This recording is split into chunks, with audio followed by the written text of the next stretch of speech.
Hello everyone, this is Manisha Vimal. Welcome to GK and GS preparation. इस video में हम बाल विकास व शिक्षा शास्त्र के कुछ क्वेश्चंस डिस्कस करेंगे जो कि एग्ज़ाम के लिए इम्पॉर्टेंट हैं। तो आइए देखते हैं पहला क्वेश्चन। निम्नलिखित में से कौन सी प्रथाएं सार्थक अधिगम को बढ़ावा देती हैं? सार्थक अधिगम मतलब मीनिंगफुल लर्निंग, जहाँ पे बच्चे जल्दी और सक्रिय रूप से सीखते हैं। ऑप्शन 1 शारीरिक दंड।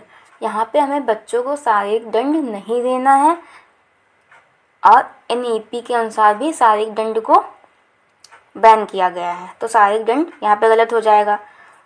सेकंड ऑप्शन है सहयोगात्मक अधिगम पर्यावरण। हाँ, अगर हम बच्चों को ग्रुप में सिखाएंगे तो बच्चे सक्रिय रूप से और जल्दी सीखेंगे, तो यहाँ पे दूसरा ऑप्शन सही है। तीसरा सतत एवं समग्र मूल्यांकन।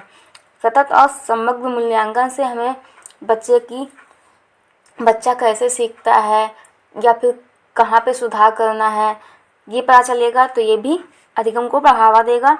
और जो निरंतर तुलनात्मक मूल्यांकन, अगर हम बच्चे की तुलना करते रहेंगे बार बार तो उससे बच्चा डिमोटिवेट फील करेगा, तो यहाँ पे फोर्थ ऑप्शन भी कट जाएगा। तो यहाँ पे बस 2 ही सही हैं, सेकंड और थर्ड, और यहाँ पे थर्ड ऑप्शन में सेकंड और थर्ड हैं, तो यहाँ पे तीसरा ऑप्शन सही होगा। प्रश्न नंबर 2, शिक्षक बच्चों की जटिल अवधारणाओं की समझ को किस प्रकार सहज कर सकते हैं? जो बच्चों की जटिल अवधारणाएं होती हैं उनको शिक्षक किस प्रकार सरल बना सकता है? तो आइए देखते हैं ऑप्शन। अन्वेषण एवं परिचर्चा के लिए अवसर उपलब्ध करके, या फिर एक व्याख्यान दे करके, या फिर प्रतियोगितात्मक अवसरों की व्यवस्था करके, या फिर बार बार यांत्रिक अभ्यास के द्वारा। यहाँ पे हमें बच्चों से बार बार अभ्यास नहीं करवाना है कि बस वो मशीन के जैसे याद ही करते रहें कोई चीज़, और प्रतियोगिता को भी इतना ज़्यादा महत्व नहीं दिया जाता है एनईपी के अनुसार। एक व्याख्यान से उनका कुछ भी नहीं होने वाला। और अन्वेषण एवं परिचर्चा के अगर हम अवसर बच्चों को उपलब्ध करवाएंगे तो जो उनकी जटिल अवधारणाएं हैं वो कुछ हद तक सरल हो जाएंगी, तो यहाँ पे ऑप्शन ए सही होगा।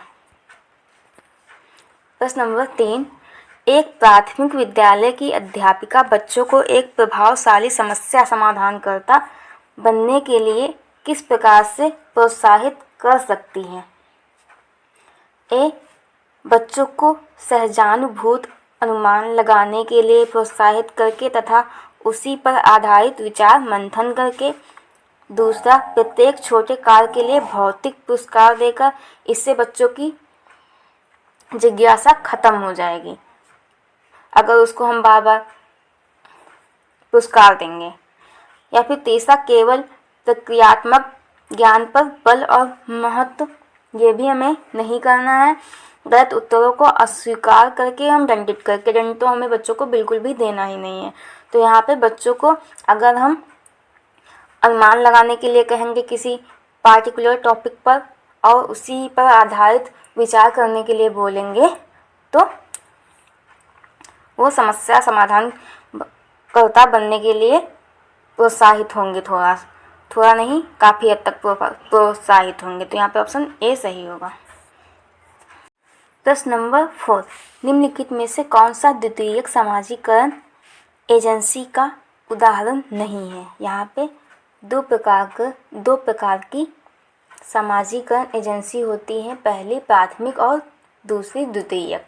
तो जो प्राथमिक होती हैं उसमें परिवार हमेशा काउंट किया जाता है, तो जहाँ पे परिवार है वहाँ ये दोनों ऑप्शन कट जाएंगे, क्योंकि परिवार जो है वो प्राथमिक एजेंसी समाजीकरण का उदाहरण है। और यहाँ पे बचता है मीडिया एवं पास पड़ोस। तो जो पास पड़ोस जब हम परिवार के साथ रखते हैं तो ये प्राथमिक एजेंसी में भी कभी कभी काउंट होता है। तो यहाँ पे विद्यालय और मीडिया दोनों ही द्वितीयक समाजीकरण एजेंसी के उदाहरण हैं, तो यहाँ पे चौथा ऑप्शन सही होगा।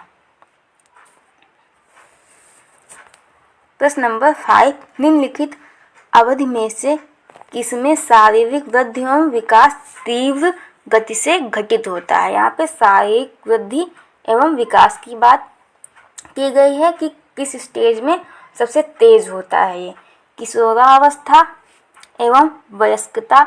चलो किशोरावस्था में तो थोड़ा बहुत होता भी है, लेकिन वयस्कता में तो ये शारीरिक वृद्धि पूरी तरीके से रुक जाती है। तो यहाँ पे पहला ऑप्शन कट जाएगा। दूसरा शैशवावस्था एवं प्रारंभिक बाल्यावस्था। तो शैशवावस्था में सबसे तेज शारीरिक विकास होता है और शैशवावस्था से तो थोड़ा कम प्रारंभिक बाल्यावस्था में भी जो शारीरिक वृद्धि की गति होती है वो शैशवावस्था से थोड़ा कम होती है। तो यहाँ पे ये दोनों ऑप्शन ठीक लग रहे हैं। फिर आगे ऑप्शन देख लेते हैं। प्रारंभिक बाल्यावस्था एवं मध्य बाल्यावस्था। प्रारंभिक बाल्यावस्था में तो शारीरिक वृद्धि जो होती है वो शैशवावस्था से कम होती है, लेकिन जो मध्य बाल्यावस्था है वहाँ पे प्रारंभिक बाल्यावस्था से भी कम होती है मध्य बाल्यावस्था में। तो ये ऑप्शन कट जाएगा क्योंकि यहाँ पे हमारे पास शैशवावस्था है जहाँ पे सबसे ज़्यादा तीव्र गति से शारीरिक वृद्धि और विकास होता है।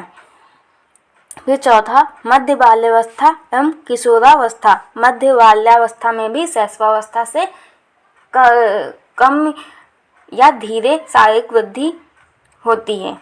तो यहाँ पे चौथा भी ऑप्शन कट जाएगा। तो यहाँ पे हमारा ऑप्शन सही होगा दूसरा, क्योंकि शैशवावस्था में ही सबसे तेज गति से शारीरिक वृद्धि होती है और उससे थोड़ा सा कम प्रारंभिक बाल्यावस्था में भी जो है शारीरिक वृद्धि होती है। तो यहाँ पे दूसरा ऑप्शन सही होगा।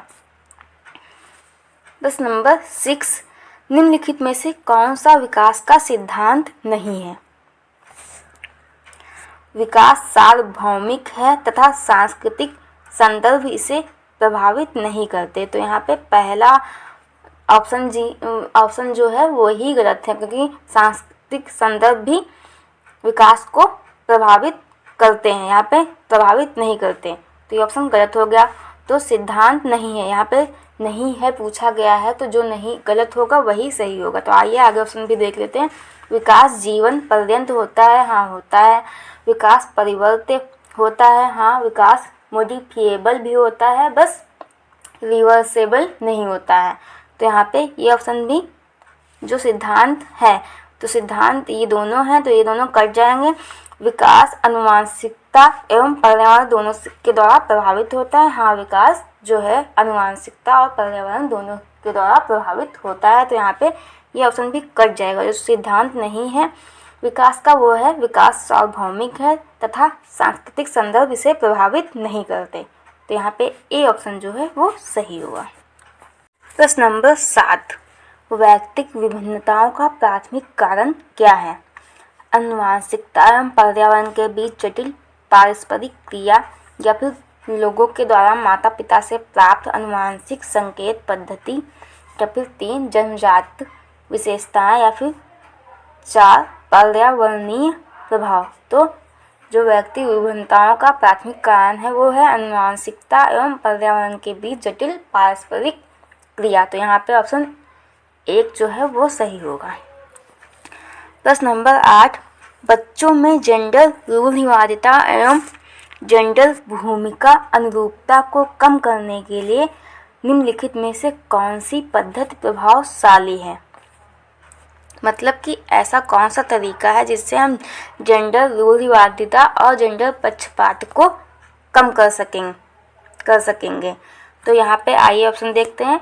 जेंडर पृथक बैठने की व्यवस्था करना। अगर हम जेंडर पृथक बैठने की व्यवस्था करेंगे तो इससे जेंडर रूढ़िवादिता को बढ़ावा मिलेगा, ना कि वो कम होगा। तो यहाँ पे ए ऑप्शन कट जाएगा। जेंडर पक्षपात के बारे में परिचर्चा, हाँ ये कार्य हम कर सकते हैं कि जेंडर पक्षपात के बारे में परिचर्चा करके जेंडर पक्षपात के कारण जाने जाएं और बच्चों को बताया जाए कि चाय या फिर खाना लड़के भी बना सकते हैं और लड़कियां भी क्रिकेट खेल सकती हैं। तो यहाँ पे दूसरा ऑप्शन हमें सही लग रहा है। तीसरा, जेंडर विशिष्ट भूमिकाओं को महत्व देना, या फिर चौथा, जेंडर पृथक खेल समूह बनाना। जेंडर पृथक खेल मतलब कि लड़कियां बस बैडमिंटन खेलेंगी और लड़के बस क्रिकेट खेलेंगे, या फिर लड़कियां रंगोली कंपटीशन में जाएंगी और बॉयज़ स्पोर्ट्स कंपटीशन में जाएंगे। तो यहाँ पे ये ऑप्शन भी गलत हो जाएगा। तो यहाँ पे दूसरा ऑप्शन सही होगा। जेंडर पक्षपात के बारे में हम परिचर्चा करेंगे, जिससे जेंडर रूढ़िवादिता एवं जेंडर भूमिका में की अनुरूपता को कम करने में सहायक होगा दूसरा ऑप्शन। प्रश्न नंबर 9, निम्नलिखित में से किस मनोवैज्ञानिक ने बच्चों को ज्ञान के सक्रिय जिज्ञासु के रूप में देखते हुए उनके चिंतन पर सामाजिक एवं सांस्कृतिक विषय वस्तुओं के प्रभावों को महत्व दिया? अगर यहाँ पे बस सक्रिय जिज्ञासु दिया होता तो इसका ऑप्शन जीन पियाजे हो जाता सही, लेकिन यहाँ पे सामाजिक एवं सांस्कृतिक विषय वस्तुओं के प्रभाव को महत्व की बात आ गई है। तो यहाँ पे इसका राइट ऑप्शन होगा लेई वाइगोवस्की, जो कि बच्चे को समाज के द्वारा सीखने में महत्व देते हैं। तो यहाँ पे तीसरा ऑप्शन सही होगा। अगर बस सक्रिय जिज्ञासु होता और सामाजिक एवं सांस्कृतिक विषय वस्तुओं को के प्रभाव की बात नहीं की गई होती तो यहाँ पे ऑप्शन 4 सही होता है। प्रश्न नंबर 10, भाषा के अर्जन एवं विकास के लिए सर्वाधिक संवेदनशील अवधि कौन सी है? भाषा के अर्जन एवं विकास के लिए ए, किशोरावस्था, दूसरी जन्म पूर्व अवधि। जन्म पूर्व अवधि क्या हम अब मम्मी के पेट से लैंग्वेज सीख के भाषा सीख के आएंगे, तो ये तो ऑप्शन कट जाएगा। तीसरा, प्रारंभिक बाल्यावस्था, या फिर चौथा, मध्य बाल्यावस्था। तो यहाँ पे भाषा का अर्जन जो होता है सबसे जो सर्वाधिक संवेदनशील अवधि होती है वो प्रारंभिक बाल्यावस्था होती है। तो यहाँ पे तीसरा ऑप्शन सही होगा।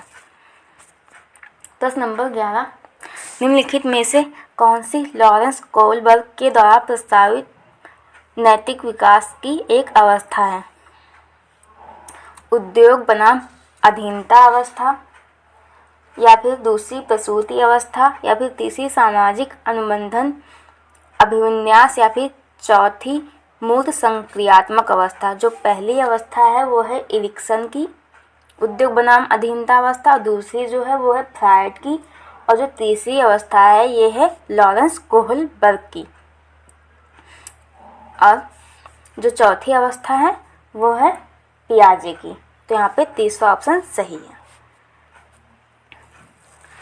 प्रश्न नंबर 12, कक्षा में परिचर्चा के दौरान एक शिक्षक प्रायः लड़कियों की तुलना में लड़कों पर अधिक ध्यान देता है, तो यह किसका उदाहरण है?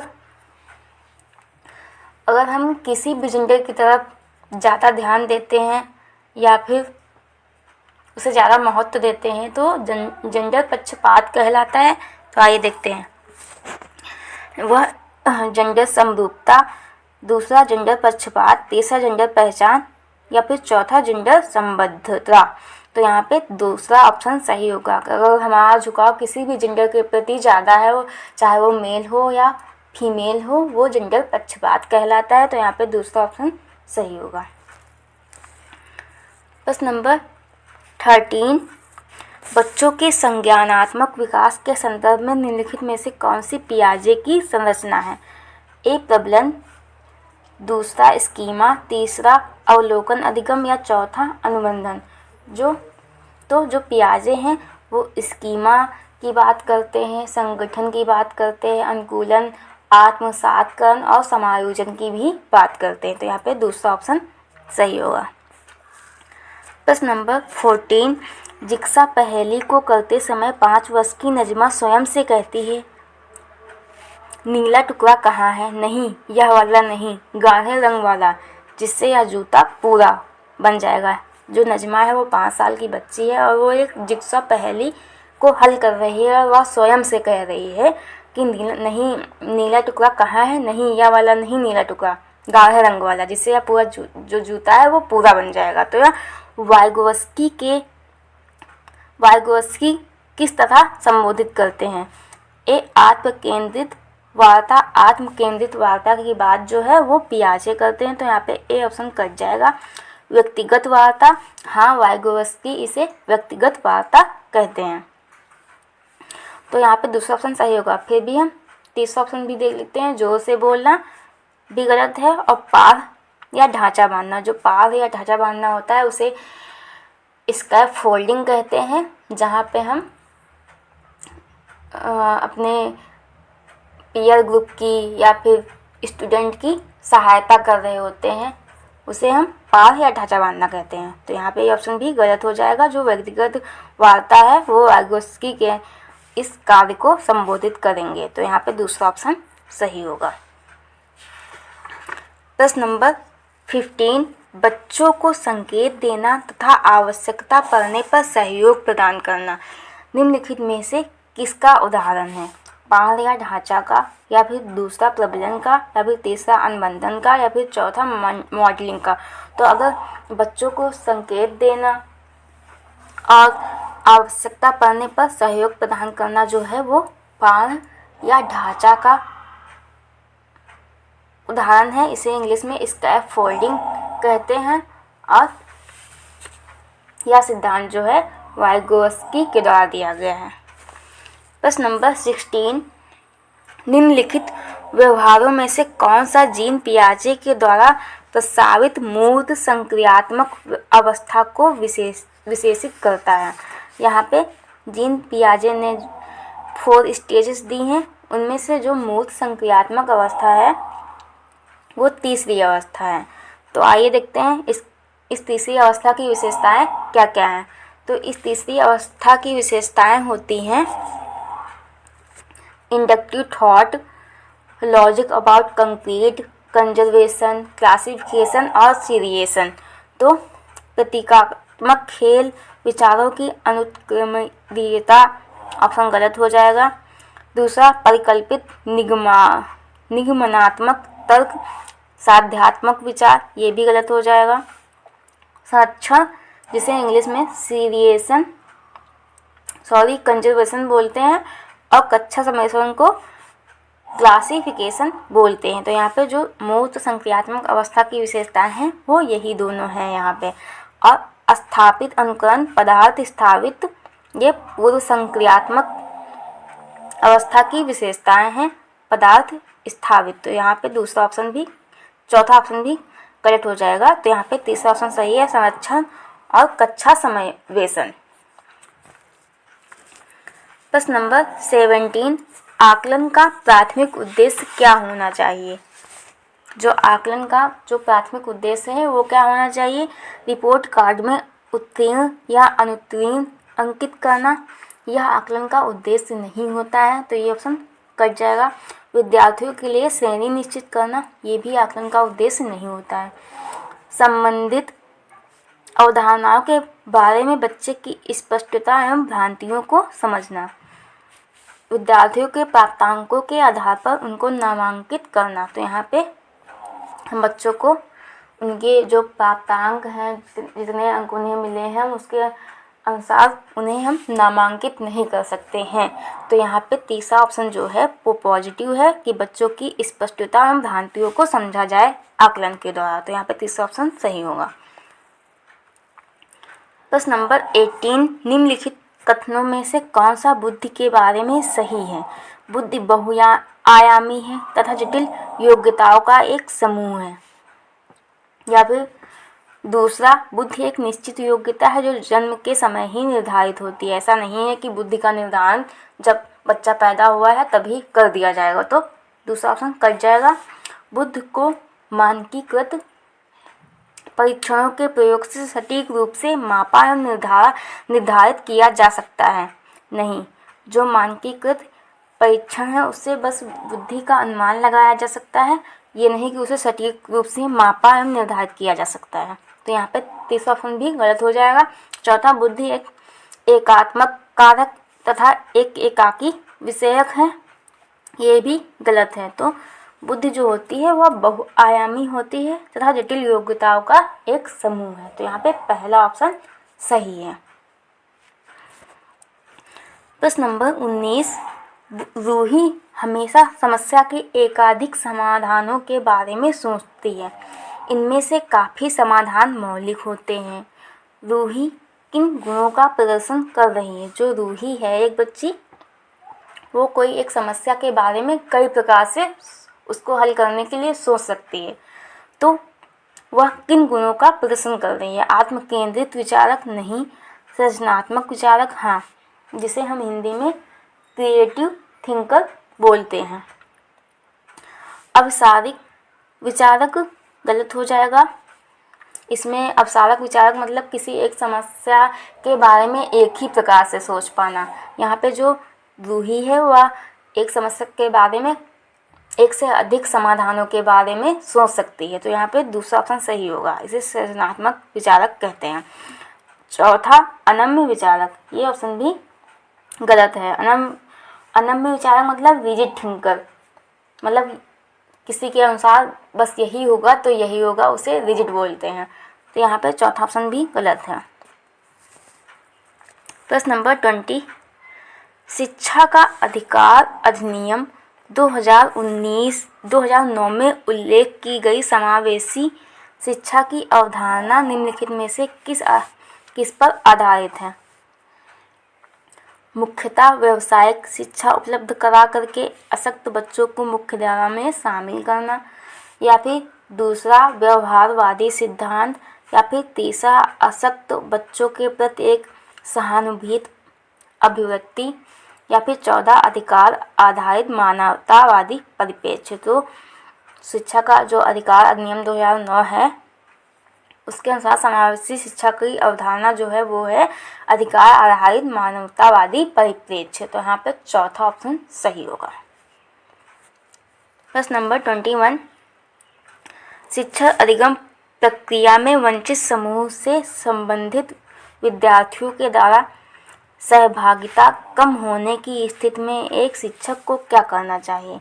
अपनी शिक्षा पद्धति पर विचार करना चाहिए तथा बच्चों की सहभागिता में सुधार करने के लिए नए तरीके ढूंढने चाहिए, या फिर दूसरा बच्चों को विद्यालय छोड़ने के लिए कहना चाहिए। ऐसा हम नहीं कर सकते हैं कि हम किसी बच्चों को बोलते कि तुम विद्यालय ही छोड़ लो, तुम्हें कुछ नहीं आ रहा है। तो इस स्थिति को जैसी है वैसी स्वीकार कर लेना चाहिए। नहीं, हम यह भी नहीं कर सकते कि अगर जो वंचित समूह के से संबंधित विद्यार्थी हैं उनको जैसे को तैसा ही रहने देंगे, कि मतलब जो जिस लेवल पे है उसी लेवल पे उनको रहने देंगे।